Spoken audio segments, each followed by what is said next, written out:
हाँ, नमस्कार दोस्तों। हम लोग पढ़ रहे हैं सैम्पलिंग। हमने लास्ट क्लास में सैम्पलिंग की कुछ इंपॉर्टेंट टर्मिनोलॉजीज के बारे में बात की। उसमें हम लोग बात कर रहे थे पूर्ण गणना या जनगणना, कंप्लीट एनुमरेशन क्या होता है। हमने पढ़ा सैंपल सर्वे। तो सैंपल सर्वे हमारा क्या है, यदि हम कुछ चुनी हुई इकाइयों का अध्ययन करें तो वो हमारा सैंपल सर्वे है। और यदि हम सभी यूनिट्स का स्टडी करें तो वो हमारा क्या होगा, कंप्लीट एनुमरेशन होगा। इसके हमने मेरिट्स की बात करी कि डिटेल स्टडी में हेल्पफुल है। डीमेरिट्स की हमने बात की कि इसमें ज़्यादा समय, ज़्यादा धन व समय की आवश्यकता होती है।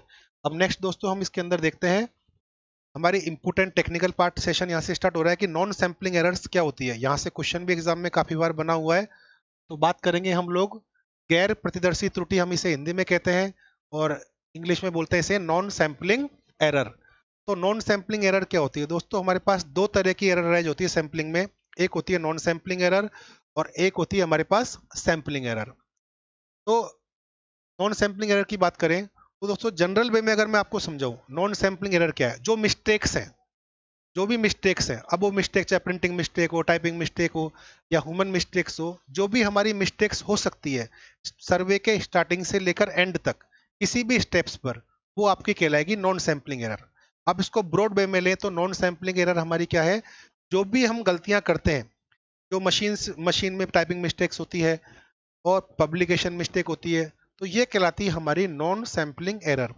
ठीक है, कोई भी इकाई थी हमारी सैंपल या खो गई या डिस्ट्रॉय हो गई, नष्ट हो गई, तो वो सब किस में आएगी दोस्तों, नॉन सैम्पलिंग एरर में आएगी। उसमें तकनीकी का या सैंपल का कोई दोष नहीं है।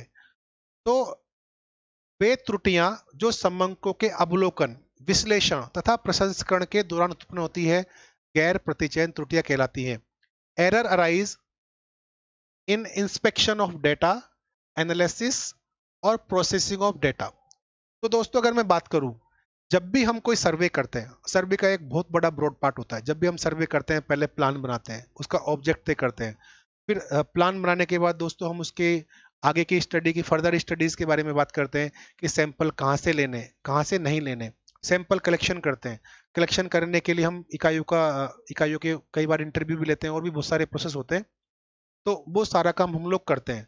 फिर उसके बाद हम डेटा कलेक्शन करने के बाद उसका प्रसंस्करण, उस डेटा की एनालिसिस करते हैं, फिर रिजल्ट्स देते हैं, फिर किताबें छापते हैं रिजल्ट्स की। तो ये बहुत सारे स्टेप्स होते हैं।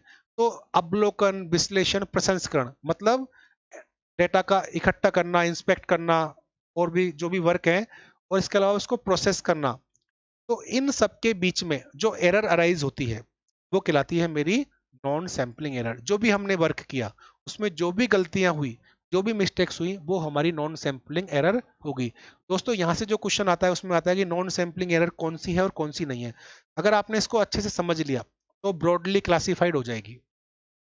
और अगर हमने इसको इसके डीप में नहीं जा पाए कि नॉन सैम्पलिंग एरर क्या है, तो मैं आपको समझा रहा हूँ कि जो गलतियां हैं चाहे वो किसी भी स्टेज पर हो, वो हमारी नॉन सैम्पलिंग एरर्स है।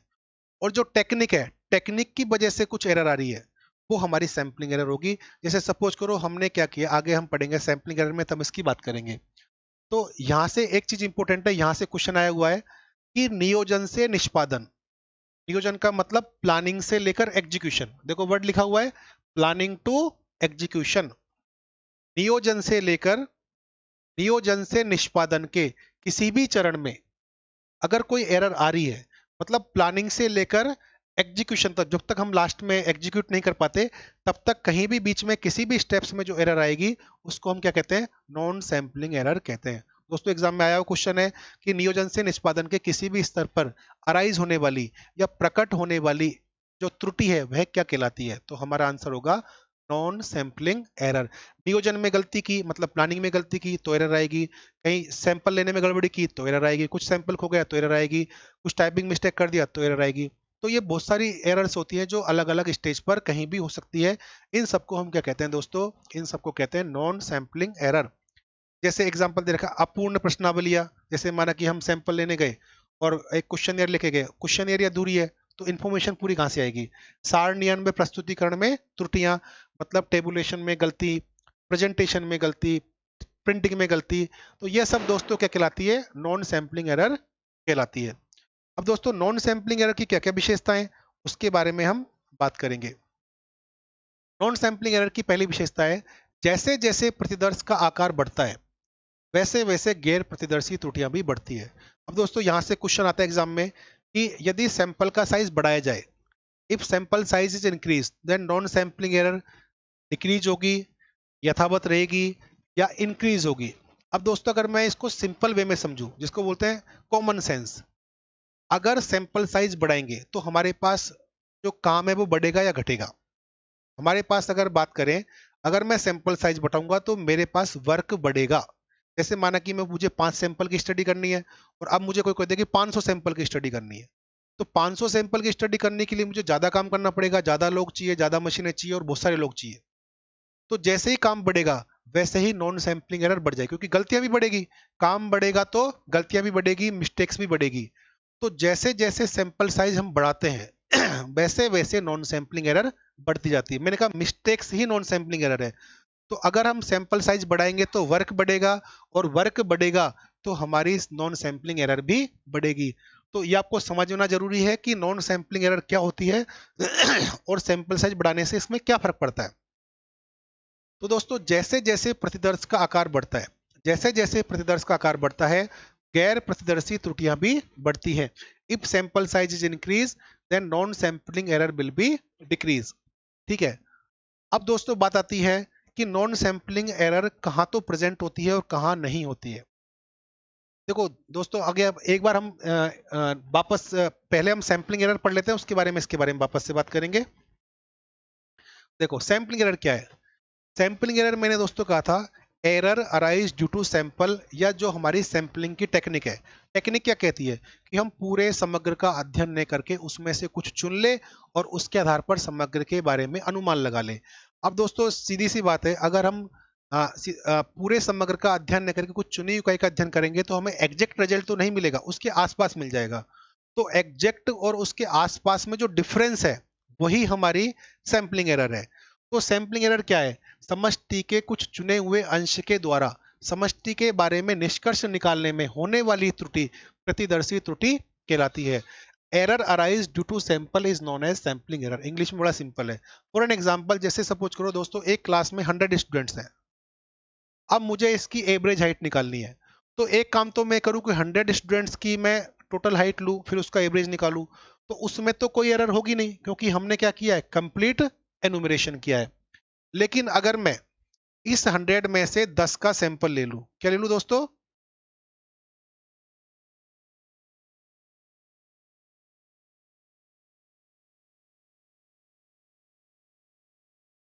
इस 100 में से मैंने अगर दोस्तों 10 का सैंपल ले लिया, कितने का ले लिया? 10 का सैंपल। तो सपोज करो इन 100 स्टूडेंट्स की एवरेज आई 5.6 इंच, और इसका जब मैंने सैंपल लिया तो इसमें आई 5.7 इंच। आ सकती है दोस्तों, ज्यादा भी आ सकती है, कम भी आ सकती है। तो क्योंकि मैंने केवल कुछ चुने हुए अंश का ही अध्ययन किया तो उससे मुझे लिमिटेड इंफॉर्मेशन मिली और कुछ न कुछ एरर आई। तो ये एरर जो आई वो हमने एक सैंपल की स्टडी की है उसके कारण आई है। तो प्रतिदर्शी त्रुटियां इसलिए उत्पन्न होती है क्योंकि समष्टि के एक छोटे से भाग का ही हमने अध्ययन किया है या समष्टि के बारे में अनुमान लगाया है। अगर हम पूरे की पूरी समष्टि का अध्ययन करते तो सैंपलिंग एरर आती नहीं। तो अब अगर आपसे कोई पूछे कि सैंपलिंग एरर कहाँ प्रेजेंट होती है, क्या कंप्लीट एनुमरेशन में, मतलब पूर्ण गणना में प्रेजेंट होती है? तो दोस्तों अगर हम पूर्ण गणना करेंगे तो होगी नो एरर, कोई एरर ही नहीं आएगी सैंपलिंग एरर की, क्योंकि हमने जब सैंपल लिया ही नहीं, जब हमने पूरी पॉपुलेशन का अध्ययन किया तो सैंपलिंग एरर आने का सवाल ही नहीं उठता। तो इसका मतलब है दोस्तों कि जो सैंपलिंग एरर होती है वह केवल सैंपल सर्वे में ही प्रेजेंट होती है, पूर्ण गणना में प्रेजेंट नहीं होती है। अब बात करते हैं प्रीवियस पेज की।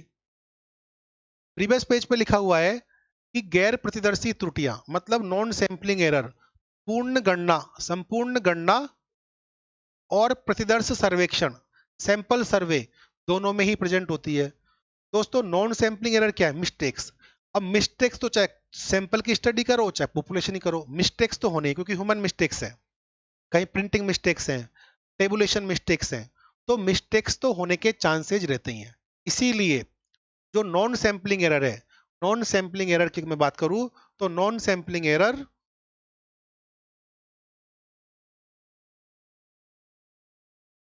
दोनों में ही प्रेजेंट होगी, सेंसस मतलब कंप्लीट एनुमरेशन और सैंपल सर्वे दोनों में ही आएगी। सैंपल सर्वे में कम होगी और कंप्लीट सेंसस में ज्यादा होगी। क्योंकि हमने कहा था कि जैसे जैसे हम सैंपल साइज बढ़ाएंगे वैसे वैसे हमारी नॉन सैंपलिंग एरर बढ़ती है।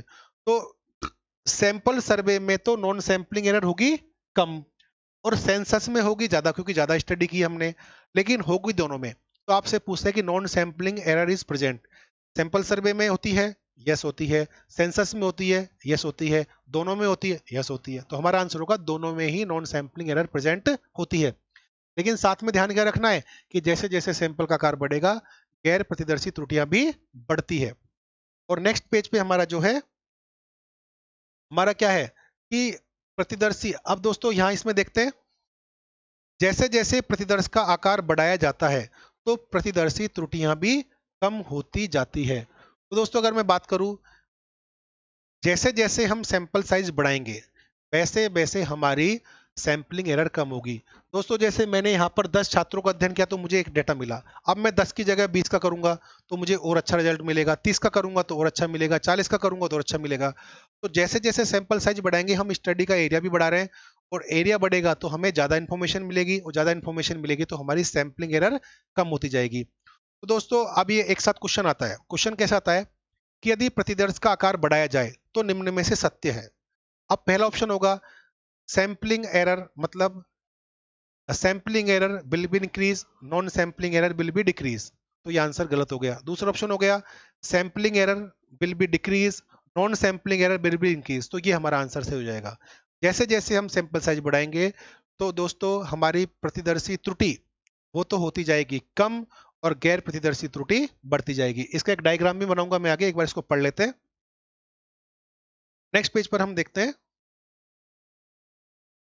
कि प्रतिदर्शी त्रुटियां सिर्फ प्रतिदर्श सर्वेक्षण में विद्यमान होती है तथा पूर्ण गणना में विद्यमान नहीं होती है। दोस्तों अभी पिछली बारी मैंने बताया कि जब हम सैंपल ले ही नहीं रहे, हम पूरी गणना कर रहे हैं, तो सैंपलिंग एरर का सवाल ही नहीं उठता।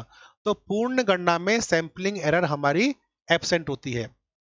ठीक है दोस्तों, तीसरा इसमें है प्रतिदर्शी त्रुटि प्रतिदर्श आकार के वर्गमूल के प्रतिलोम अनुपाती होती है। दोस्तों यहां से क्वेश्चन आया हुआ है 2-3 बार कि बात वही है यहाँ पर जिसकी हम बात कर रहे हैं कि ये किसके प्रतिलोम अनुपाती है। तो दोस्तों जो हमारी सैंपलिंग एरर है ये होती है प्रोपोर्शनल टू 1/√10, प्रोपोर्शनल टू 1/√10। यहाँ पर लिखा हुआ है प्रतिदर्शी त्रुटि में कमी प्रतिदर्श आकार के वर्गमूल के प्रतिलोम अनुपात में होती है। दोस्तों इसका मतलब यह है कि हम अगर सैंपल साइज यहाँ पर बढ़ाते जाएंगे तो हमारी प्रतिदर्शी त्रुटि कम होती जाएगी प्रतिलोम अनुपात में, मतलब इनवर्सली प्रोपोर्शनल है। तो ये वही रिलेशन है जो हमने फर्स्ट में लिखा था, लेकिन रिलेशन एग्जाम में पूछा हुआ है कि इसका जो अनुपात है वो क्या होगा, तो हमारा अनुपात होगा 1/√10। तो दोस्तों सैंपलिंग एरर और नॉन सैंपलिंग एरर से एक क्वेश्चन जनरली पूछ लेते हैं। तो एक खाली पेज लेकर मैं इसका डायग्राम बनाकर आपको अच्छे से समझा देता हूँ। इसमें एक पेज ऐड कर रहा हूँ। देखिए दोस्तों, यहाँ तो दोस्तों मैंने ले लिया सैंपल साइज और यहाँ ले लिया एरर। ठीक है दोस्तों,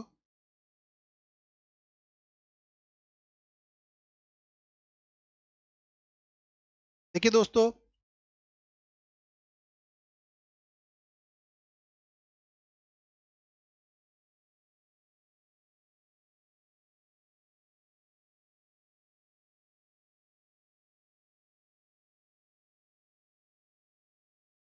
पर है मेरी दोस्तों एरर।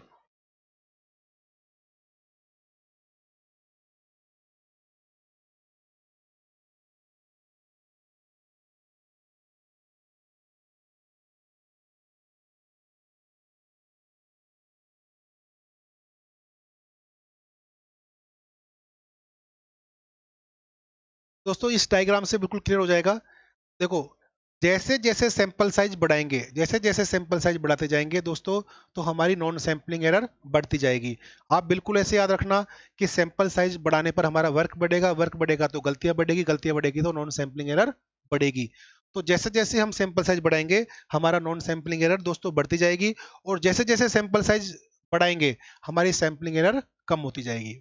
हमारी सैंपलिंग एरर कम होती जाएगी क्योंकि सैंपल का साइज बढ़ेगा तो हमारी स्टडी बढ़ेगी, और उससे हम नियर टू पॉपुलेशन, मतलब नजदीक के बिल्कुल पास आते जाएंगे। दोस्तों इसका एग्जांपल सबसे अच्छा जैसे एग्जिट पोल चुनाव के समय होते हैं, तो अगर एग्जिट पोल के अंदर अगर वो सपोज करो एक गांव के अंदर या एक विधानसभा क्षेत्र में 10 लाख लोग हैं, 10 लाख लोगों में से केवल वो लोग 2,000 लोगों का सर्वे करेंगे, तो हमें रिजल्ट तो मिलेगा पर उसमें कुछ सैंपलिंग एरर होगी। अगर हम उसका क्राइटेरिया बढ़ा दे, हम 2,000 की जगह 20,000 लोगों को चुनेंगे रैंडमली, तो हमारी सैंपलिंग एरर और कम होगी, हम नियर टू टूस जाएंगे, मतलब हमें पता चल जाएगा कि कौन सी पार्टी को कितनी सीट मिलेगी।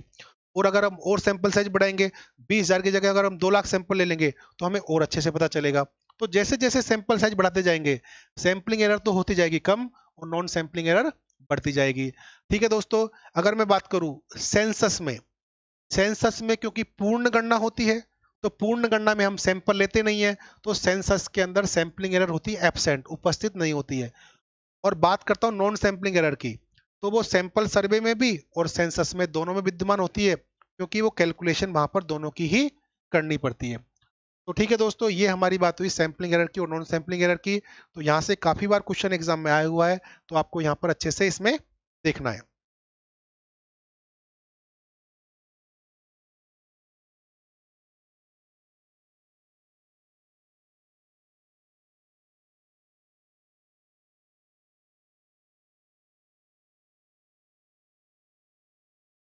दोस्तों नेक्स्ट पेज पर अगर हम देखें, नेक्स्ट हमारा है प्रमाप विभ्रम या प्रमाण त्रुटि या मानक त्रुटि। What is the standard error? Standard error यहाँ पर क्या होती है, ये दोस्तों एग्जाम में पूछी हुई है कई बार, स्टैंडर्ड एरर यहाँ पर क्या होती है। तो स्टैंडर्ड एरर बड़ा सिंपल है, इसको बोलते हैं प्रमाप विभ्रम, प्रमाण त्रुटि या मानक त्रुटि। हमने वहां भी पढ़ी थी स्टैंडर्ड एरर ऑफ आर, सहसंबंध गुणांक की स्टैंडर्ड एरर वो अलग होती है। दोस्तों यहाँ पर जो स्टैंडर्ड एरर है वो पूछते हैं प्रतिदर्श माध्य की एग्जाम में, कि प्रतिदर्श माध्य की प्रमाप विभ्रम क्या होती है। मतलब इसको बोल सकते हैं हम लोग standard error of x bar. X bar show करता है दोस्तों प्रतिदर्श माध्य को, मतलब सैंपल मीन को। तो सैंपल मीन की हमारी स्टैंडर्ड होगी सिग्मा बाई रूट एन। ये पूछ लेते हैं कई बार, हमें निकाल लेते हैं कि हमने 10 का सैंपल लिया, उसका प्रमाप विचलन इतना है, और तो उसकी प्रमाप विभ्रम क्या होगी, उसकी स्टैंडर्ड एरर क्या होगी, तो ये हमें याद करना है। तो दोस्तों प्रमाप विभ्रम होती क्या है, सांख्यिक का प्रमाप विचलन प्रमाप विभ्रम कहलाता है। इसकी एक डेफिनेशन है, तो सांख्यिक का प्रमाप विचलन मतलब standard deviation of a statistics is known as standard error. दोस्तों आगे क्या होता है कि हमारा जो एक्स बार का एक्स बार जो है उसका स्टैंडर्ड एरर है वो सिग्मा बाई रूट एन आती है। एक्चुअली इसका जो प्रसरण होता है एक्स बार का, ये होता है वेरिएंस ऑफ एक्स बार। तो वेरिएंस ऑफ एक्स बार दोस्तों होता है सिग्मा स्क्वायर अपॉन एन। तो ये कहता है कि सांख्यिक का प्रमाप विचलन, तो इसका प्रमाप विचलन लेने के लिए रूट लेना पड़ेगा, क्योंकि प्रमाप विचलन की परिभाषा हमने पढ़ी है कि प्रसरण का जो अंडर रूट होता है या वर्गमूल होता है वो क्या होता है, प्रमाप विचलन होता है।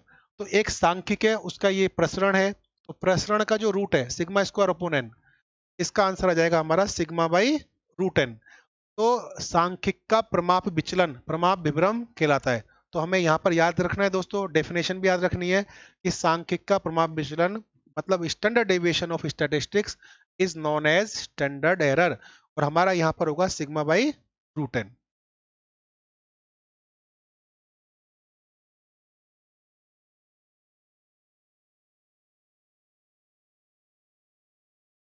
दोस्तों एक क्वेश्चन एग्जाम में आया हुआ है कि प्रमाप विभ्रम किसका माप है, मतलब standard is a measure of, किसका मेजर है, रिलायबिलिटी का मेजर है, वेरिएबिलिटी का मेजर है आपका, या फिर विचलन का मेजर है।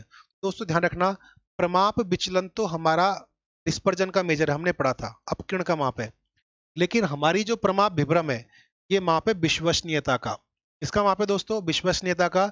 अगर दोस्तों स्टैंडर्ड एरर ज्यादा होगी तो इंग्लिश में बोलते हैं इसको रिलायबिलिटी का। जैसे सपोज करो दोस्तों एक एग्जिट पोल आया, और उस एग्जिट पोल के अंदर बहुत सारे हमारे अलग अलग न्यूज चैनल्स ने या अलग अलग कंपनियों ने अलग अलग बोला। किसी ने कहा कि इसको 10 सीट मिलेगी, किसी ने कहा 20 मिलेगी, किसी ने कहा 50 सीट मिलेगी, किसी ने कहा 10 सीट मिलेगी। तो उनके बीच में इतनी वेरिएबिलिटी है, उनका स्टैंडर्ड एरर इतना ज्यादा है कि हम कोई डिसाइड ही नहीं कर पा रहा कि सच में किस पार्टी को कितनी सीटें मिल जाएगी। इसका मतलब है दोस्तों अगर स्टैंडर्ड एरर कम होगी तो हमारा विश्वास ज्यादा होगा। अगर सभी लोग एक ही रिजल्ट देते हैं, सभी न्यूज चैनल्स बोलते हैं कि लगभग इस पार्टी को इतनी सीटें मिलेगी, तो वहां उसकी स्टैंडर्ड एरर कम आएगी। स्टैंडर्ड एरर अगर कम आएगी तो हम कह सकते हैं या हमें उस रिजल्ट पर एक बिलीव होगा, विश्वास होगा, रिलायबल रिजल्ट होगा। और हम कह सकते हैं कि हाँ लगभग इतनी ही सीटें आएंगी। तो दोस्तों जो स्टैंडर्ड एरर है, जितना ज्यादा स्टैंडर्ड एरर होगा हमारा विश्वास उतना ही कम होगा, जितना स्टैंडर्ड एरर कम होगा उतना विश्वास उतना ही ज्यादा होगा। तो दोस्तों स्टैंडर्ड एरर को कहा गया है विश्वसनीयता का माप। दोस्तों किसका कहा है? विश्वसनीयता का माप कहा गया है। इसी से हमें पता चलता है कि हमारा जो हमने माप निकाला है या जो अनुमान दिया है वो कितना विश्वसनीय है। तो इसे विश्वसनीयता का माप भी कहते हैं। नेक्स्ट दोस्तों छोटी छोटी चीजें हैं जो एग्जाम में पूछी जाती है। जैसे लिखा हो प्रति चयन अनुभाग या प्रतिदर्श अंश, सैंपलिंग फ्रैक्शन क्या होता है। ये भी दोस्तों उसमें आपकी रिसर्च असिस्टेंट की एग्जाम थी, वहां से 2 क्वेश्चन इसके आए थे कि सैंपलिंग फ्रैक्शन क्या होता है। दोस्तों यदि समष्टि में कुल इकाइयां n है और प्रतिदर्श में कुल इकाइयां स्मॉल n है तो हमारा सैंपलिंग फ्रैक्शन होगा। तो दोस्तों हमारा सैंपलिंग फ्रैक्शन होगा small n upon capital N। Sampling fraction का सिंपल मतलब है कि हिस्सा, एक हिस्सा। जैसे दोस्तों माना कि सपोज करो आपसे पूछ लिया कि पॉपुलेशन में 50 इकाई है। पॉपुलेशन में कितनी है? कैपिटल एन तो हो गया मेरा 50, और उसमें से आपने 10 का सैंपल लिया, तो प्रतिचयन अनुभाग सैंपलिंग फ्रैक्शन क्या होगा? तो सिंपल सा 10/50 हमारा आंसर आएगा 1/5। मतलब हर 5 पे हमने एक सैंपल लगभग लिया है। तो ये हमारा होगा सैंपलिंग फ्रैक्शन। कई बार बिल्कुल दोस्तों सिंपल क्वेश्चन पूछ लेते हैं कि, और ये पूछा हुआ भी है आरए के एग्जाम के अंदर। आरए के एग्जाम आरपीएससी ने लिया था 2016 या सॉरी 2016 में लिया था, 2016 या 17 में लिया था, एग्जैक्ट मुझे याद नहीं है। तो वहां पर सैंपलिंग फ्रैक्शन पूछ लिया था डायरेक्टली कि टोटल पॉपुलेशन में इतनी इकाई है, सैंपल में इतनी है, तो सैंपलिंग फ्रैक्शन क्या होगा? तो small n upon capital n कर दो, आपका सैंपलिंग फ्रैक्शन आ जाएगा। नेक्स्ट दोस्तों है हमारा इसके अंदर, ये हमने निकाल लिया। नेक्स्ट है समष्टि संशोधन कारक या परिमित समष्टि शुद्धि अपवर्तक। समष्टि शुद्धि अपवर्तक है ये, शुद्धि अपवर्तक हिंदी में दोस्तों बोलते हैं फाइनाइट पॉपुलेशन करेक्शन फैक्टर। ये भी वहां पर पूछा हुआ था कि फाइनाइट पॉपुलेशन करेक्शन फैक्टर क्या होगा। 2 क्वेश्चन थे, तो इसका आंसर हो जाएगा 1/n/n। और बोल सकते हैं दोस्तों इसको n-n/n। इसका अगर एलसीएम ले लेंगे, ये भी बहुत सिंपल है, ये भी एग्जाम में पूछा हुआ है कि समष्टि शुद्धि अपवर्तक इसका क्या होगा। दोनों याद करने हैं। तो हमारा सैंपलिंग फ्रैक्शन तो हो गया small n upon capital n, और हमारा फाइनाइट पॉपुलेशन करेक्शन फैक्टर हो गया n-n अपॉन कैपिटल एन। ठीक है दोस्तों, नेक्स्ट पेज पर बढ़ते हैं। नेक्स्ट हमारा पूछा है दोस्तों, आगे हम जब सैंपलिंग पढ़ेंगे तो हम बार बार कहेंगे कि ये इसका अनबायस्ड एस्टिमेटर है, ये इसका अनबायस्ड एस्टिमेटर है, ये इसका अनभिन्नत आंकलक है। तो दोस्तों हमें पता होना चाहिए कि अनभिन्नत आंकलक होता क्या है। What is the unbiased estimator? देखते हैं दोस्तों, अनभिन्नत आंकलक, अनबायस्ड एस्टिमेटर। बायस्ड का मतलब पक्षपात होता है एक तरह से। तो अनभिन्नत आंकलक क्या है दोस्तों? यदि किसी आंकलक का प्रत्याशित मूल्य, यदि किसी भी आंकलक का प्रत्याशित मूल्य प्राचल के बराबर हो तो वह अनभिन्नत आंकलक कहलाता है।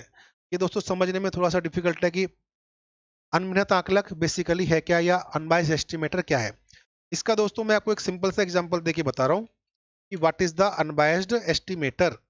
फॉर एन एग्जांपल, जैसे एक क्लास है उस, या एक गांव है, ऐसे लेते हैं एक गांव है, तो उस गांव की मुझे पता करना है कि औसत इनकम प्रति व्यक्ति कितनी है। ठीक है, तो दोस्तों मैंने एक सैंपल के बेस पर एक डेटा, एक स्टैटिस्टिक्स निकाली, मतलब एक वैल्यू निकाली, सांख्यिक निकाला। तो एक एस्टिमेटर निकाला और मैंने कहा कि इस गांव की औसत इनकम लगभग प्रति व्यक्ति 5,000 रुपए है। ठीक है, तो दोस्तों वो जो प्रति व्यक्ति 5,000 है वो तो हो गया मेरा टी। और अब एक्चुअल इनकम जिसको मैंने कह दिया प्राचल, आगे बात करेंगे थीटा।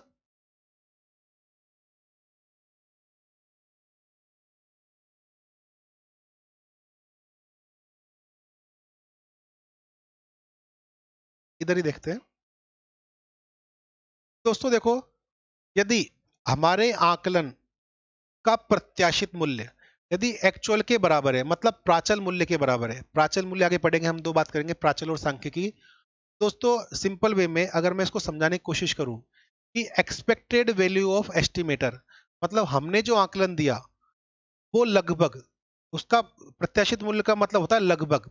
यदि हमने जो आकलन दिया वह लगभग उसकी एक्सपेक्टेड वैल्यू ऑफ टी, मतलब उसका प्रत्याशित मूल्य, अब जैसे दोस्तों प्रत्याशित मूल्य क्या होता है, ये एक एवरेज होता है कि एवरेज वैल्यू कितनी आ रही है लगभग। देखिए जैसे हम बोलते हैं कि जैसे एक कॉइन को 10 बार मैंने टॉस किया, एक कॉइन को मैंने एक सिक्के को 10 बार उछाला, तो हेड लगभग expected value of head, head लगभग कितनी बार आएगा, मतलब हेड की प्रत्याशा क्या होगी। दोस्तों हम क्या करते हैं कि कॉइन में क्या होता है, या तो होता है हेड या टेल, तो मैंने 10 बार उछाला तो उसकी प्रोबेबिलिटी, हेड आने की प्रोबेबिलिटी 1/2 होती है। तो हम क्या करते हैं कि लगभग इसका मतलब है 2 बार सिक्का उछालते हैं तो 1 बार हेड आता है, तो 10 बार सिक्का उछालेंगे तो 5 बार आएगा। तो ये तो दोस्तों हो गया उसका प्रत्याशित मूल्य कि 10 बार सिक्का उछालेंगे तो 5 बार आया।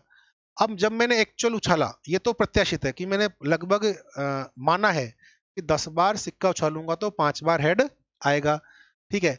अब जब मैं एक्चुअल में उछालता हूं तो 7 बार हेड आता है, तो वो हो गया उसका एक्चुअल मूल्य, प्राचल मूल्य।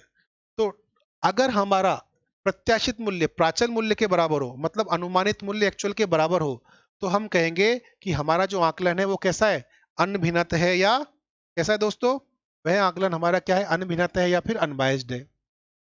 तो ये समझने के लिए आपको सिर्फ इतना ध्यान रखना है कि expected value of T, notation याद रखना है कहीं पर कि इसका मतलब है ये जो टी अंदर है ये तो हमारी प्रत्याशित मूल्य है, टी हमारा एस्टिमेटर है और थीटा हमारा प्राचल है। तो ये जो टी है इस थीटा का अनबायस्ड एस्टिमेटर है, मतलब टी इस थीटा को अच्छे से प्रेजेंट करता है, ठीक है। हमें सिर्फ इतना ही समझना है क्योंकि संगणक में इतना नहीं है, हमें केवल समझना है कि अनबायस्ड क्या होता है, आगे हम बार बार बोलेंगे अनबायस्ड अनबायस्ड, इसलिए मैंने समझा है, ठीक है दोस्तों।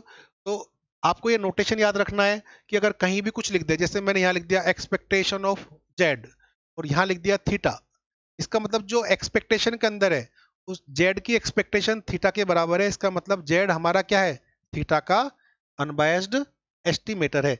ये हमें सिर्फ समझने की दृष्टि से याद रखना है, ठीक है दोस्तों। तो अनभिनत आंकलक क्या होता है, यदि किसी भी आंकलक का प्रत्याशित मूल्य, यदि किसी भी आंकलक का प्रत्याशित मूल्य समष्टि प्राचल के बराबर हो तो वह अनभिनत आंकलक कहलाता है। If expected value of any estimator is equals to population parameter is known as unbiased estimator.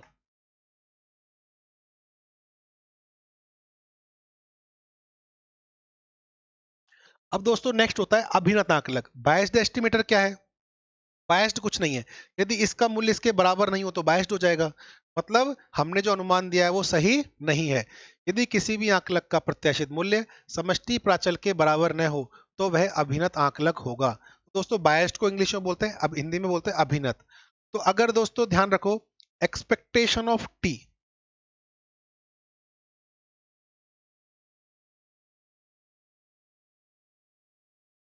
Expectation of T is not equal to theta है तो हम क्या बोलेंगे, बायस्ड है।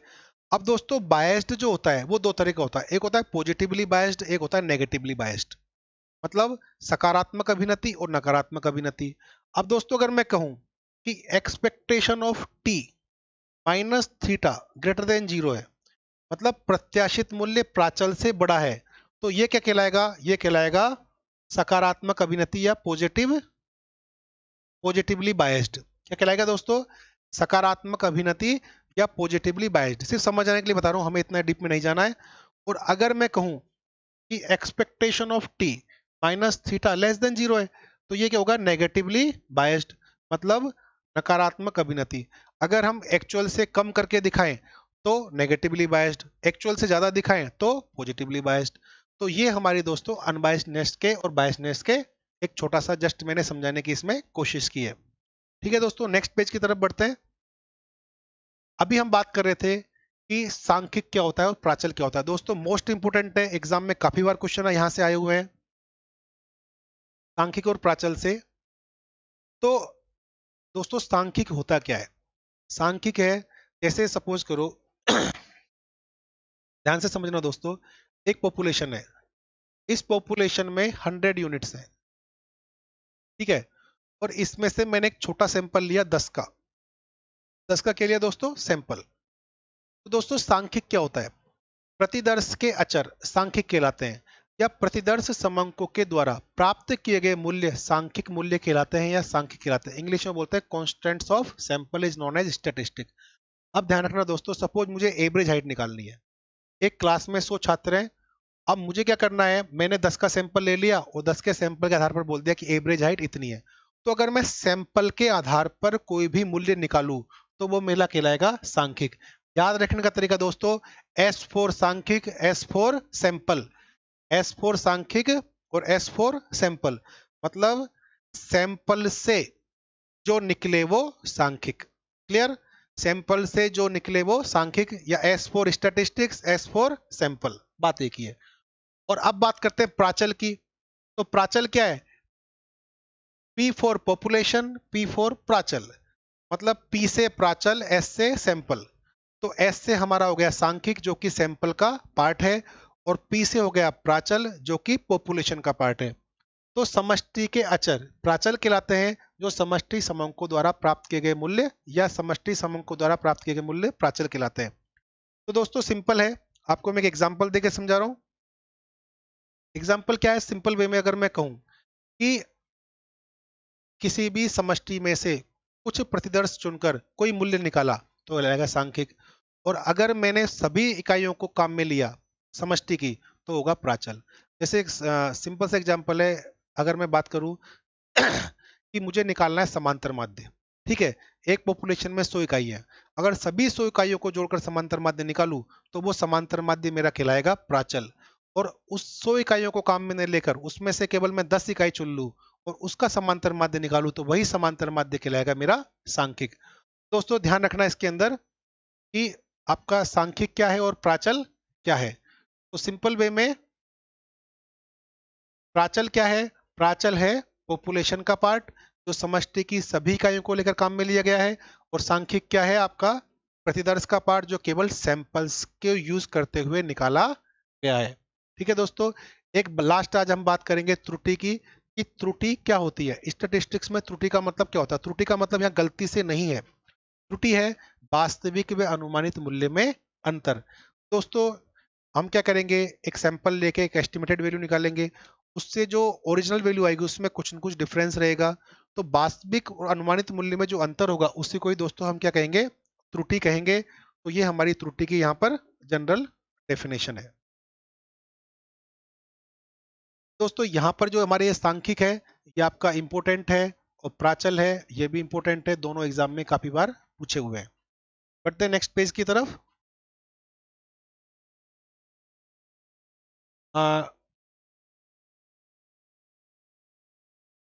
दोस्तों अब हम जो नेक्स्ट क्लास में पढ़ेंगे ये इस क्लास में टर्मिनोलॉजी इतना ही। अब नेक्स्ट क्लास में हम स्टार्ट करेंगे सिंपल रैंडम सैंपलिंग, और जो बड़ा टेक्निकल पार्ट है उसके बारे में बात करेंगे। अभी तक जो मैंने सैंपलिंग के लेक्चर लिए हैं इसके अंदर कोई मैंने स्टार्टिंग का जो मेजर पार्ट है जो पूछा जाता है कि सैंपल क्या है, सैंपलिंग फ्रेम क्या है, पॉपुलेशन क्या है, सैंपलिंग एरर क्या है, नोट सैंपलिंग एरर क्या है, इन सब के बारे में डिटेल में मैंने आपको बताया। तो एक बार आप इनकी स्टडी करें। और अब हम नेक्स्ट क्लास में जो करेंगे वो हम पढ़ेंगे सिंपल रैंडम सैंपलिंग। और सिंपल रैंडम सैंपलिंग के भी हमारे दो पार्ट हैं, simple random sampling with replacement और simple random sampling without replacement. तो मिलते हैं दोस्तों जल्दी से नेक्स्ट क्लास में। आई होप आपकी स्टडी बढ़िया चल रही होगी। और आप लोग जो कभी कभी लाइव सेशंस होते हैं यूट्यूब्स पर, तो आप उनको भी अटेंड किया करें ताकि आपको अपनी तैयारियों का पता चले कि हमें क्वेश्चंस हो पा रहे हैं या नहीं हो पा रहे हैं। और आप लोग जो क्लासेज ले रहे हैं ऑनलाइन, अगर आपको अच्छी लग रही है तो अपने दोस्त लोग जो तैयारी कर रहे हैं उनको भी बताएं ताकि वो लोग भी इसका लाभ ले सकें। और बस इतना ही, मिलते हैं नेक्स्ट क्लास में। धन्यवाद।